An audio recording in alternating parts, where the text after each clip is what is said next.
Alhamdulillah, wassalatu wassalamu ala rasulillah, amma ba'd. The next hadith is the hadith of Ma'an ibn Yazid radiyallahu anhu, that he said that my father Yazid, he set aside some of his wealth to giving charity. So he left a man in the masjid in charge of giving that out as charity. So Ma'an said, I came and I took that money, and I came back to my father with it. So he said, Wallahi, I didn't intend to give that to you. So they decided to put forth this matter to the Messenger sallallahu alaihi wasallam. And when he heard about it, he said, Laka ma nawait Yazid, for you is what you intended, Yazid.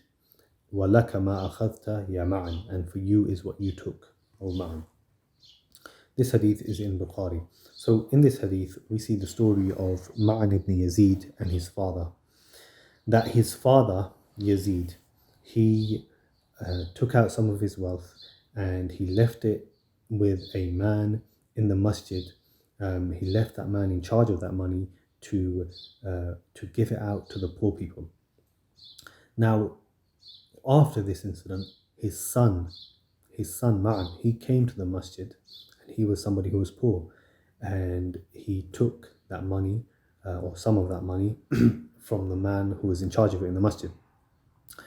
And it could be that that man in the masjid, he saw that Ma'an was somebody who needed that money and he was poor, and he didn't know that he was the son of Yazid. So when his father Yazid, he heard about this, he said, I didn't intend to give it to you. I wasn't intending that I was giving sadaqah or zakat to my son.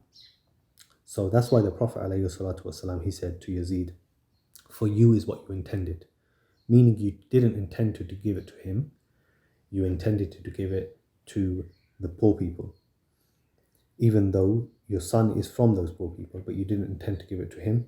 And Ma'an, the Prophet ﷺ said to him, for you is what you took, meaning you can keep what you took as sadaqah. So this hadith, where the Prophet ﷺ said, Laka ya Yazid ma nawait, for you is what you intended.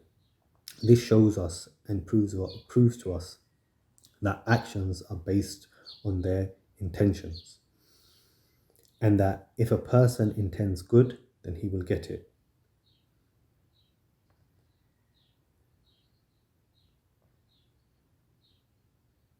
Even though Yazid didn't intend to give it to his son, although his son was somebody who was in need of wealth as well. And so the Prophet ﷺ said to his son as well, for you is what you have taken.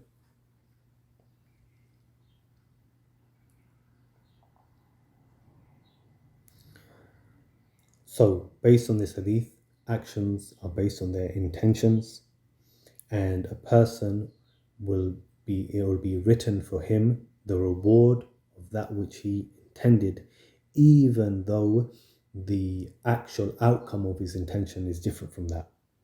Now, from this principle, there are many examples of how the people of knowledge use it in different circumstances. We'll give you a few examples.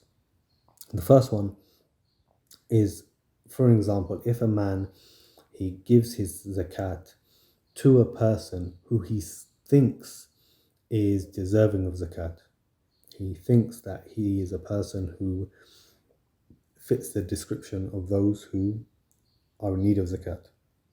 But later on, he finds out that that person was actually somebody who's rich, and that he wasn't deserving of the zakat. Then that zakat that he gave, it will still be accepted from him. It will still be accepted from him because he was intending to give it to those people who deserves that money.